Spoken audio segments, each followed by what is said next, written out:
India's aviation regulator has stepped in to oversee the operations of the country's largest airline after it was forced to cancel thousands of flights last week.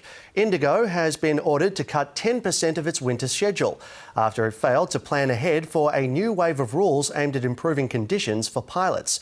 Here to discuss this in more detail is Amit Singh. He's an aviation safety expert and the founder of the Safety Matters Foundation. Amit, thanks very much for joining us this evening. Let's put things into context first. Tell us a bit about IndiGo and how much of India's domestic market it actually handles. IndiGo started in 2006, August 2006, and they were the first airline to place a huge Airbus 320 order. The first one was 100 aircrafts.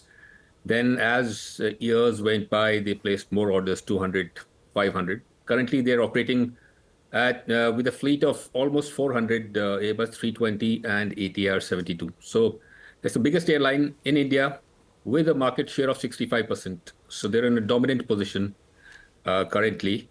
They're making profits, they're doing very well, and they have a very tight ship. The costs are under control. That is where their CSKM, which is the cost per seat kilometer, is very low as compared to others. Example, 4.5 and others are at 6. So that is the way they operate, and they have been operating successfully. It is now which is the human part in which they are faltering. That is what the prima facie that's come to fore. Now, with a 65% share, for them to cut 10% of their daily flight capacity, what kind of knock-on effect does that have for travel plans in a country like India? Well, 10% of the approved schedule, that the winter schedule rolls in October, late October, and extends till March, end of March. No airline operates at 100% capacity, which means 100% of the schedule. There are cancellations and there are flights which they do not operate. So on an average, they operate about 95 to 97% of the capacity. 5% capacity cut will not affect them too much. As compared to the summer schedule, they had increased their flights by about 6%. As compared to the previous winter schedule, it was up by 9%. So rather than having cancellations, it is better for the public to know which flights are going and not going. So they can be redistributed to other airlines which have capacity like Air India and SpiceJet. Now, you actually flew the very first IndiGo flight, and you've done a lot of research into the duty and rest rules for pilots. A new set of rules came into effect on November the 1st.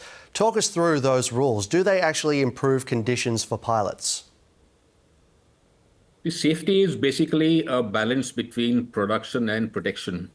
If the commercials have an overbearing effect, then safety is compromised. If there is too much safety, then the airline is going to go bankrupt. So there has to be a delicate balance between the two. The new rules have come after the High Court intervention. It was not that the government looked at safety.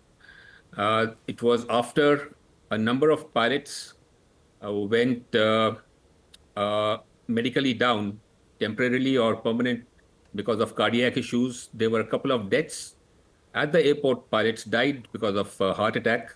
Then the government woke up and they introduced 4 new variations to the existing rule, which is they increased the weekly rest from 36 hours to 48 hours. They redefined the night by increasing it by 1 hour. And other things were night landing. They reduced the night landings from 6 to 2. And again, fatigue measurement was a part of the system. So to a layman, this looks very good, that from 36 hours, rest has been increased. But practically, it makes no difference or very little difference.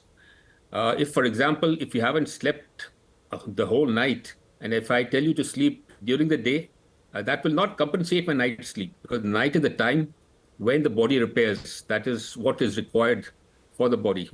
And the daytime rest does not help. I'll give you an example. If your duty ends at 8 o'clock p.m. on day 1, and if I give you 36 hours of rest, you'll be available for a morning duty. Whereas if I give you a 48 hours rest, you will be available on the third night at 8 o'clock. That is when your 48 hours complete, including 2 nights. And you will be rostered for a flight at night. So scientifically, it's said that the first duty should not be a night flight because now you're used to being awake by day and sleeping by night. So the first night is fatiguing as compared to second and third.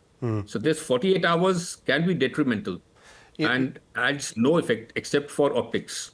The second part, if you look at the late night arrivals, increasing 1 hour of the night time from 5 o'clock to 6 o'clock to protect the window of circadian low. The science says that late night arrivals are more fatiguing than early morning departures. So the way Indian FTTL operates is it is a standard block from morning till evening. It does not reduce or vary, whereas the European one and other regulations, it varies by the time of the day. Towards the end of the day, it starts tapering or reducing because science says toward the end of the day, you're more likely to get fatigued. Right. So India operates or uses the pilots more, and they are more fatigued as compared to other pilots.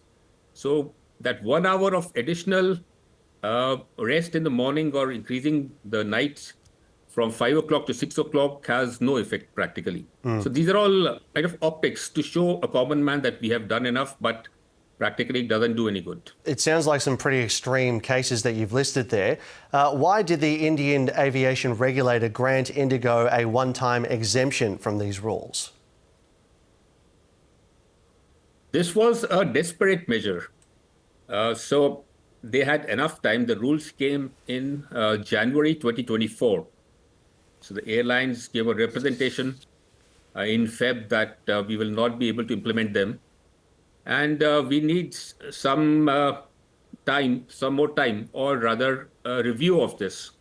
But the DGCA, Indian DGCA was adamant, no, it has to be implemented on 1st of June.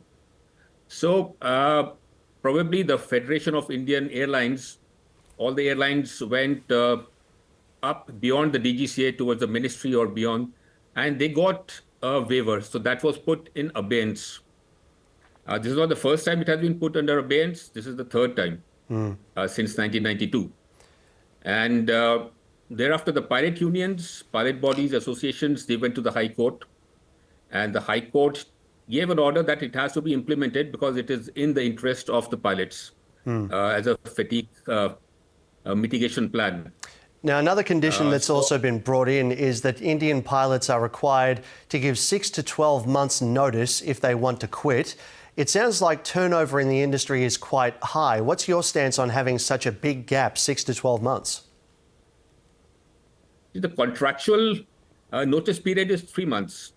And now, because of the working conditions, like I said, this is the third time the FTTL has been put under abeyance because of airlines' pressure. So the government or the DGCA makes the FTTL to give more rest to the pilots, but the airlines intervene, put pressure, and that FTTL is put under abeyance, and the new one is brought in with reduced rest or more working hours. So the pilots are getting tired, so they want a way out. So that is the only way out is to exit this current regime and go outside and fly, where you have better working conditions. So to prevent that, the DGCA put in a clause of 6 months. They wanted to make it to 1 year. Then again, the High Court had to intervene. So 1 year is like a bonded labor. You cannot give no airline or the company will wait for a person to come in after 1 year.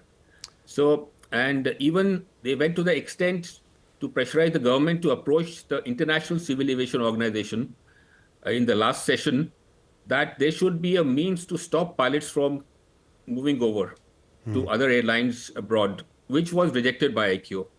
Because EASA, the European airlines, had put in a similar petition against it, that there should be freedom of movement.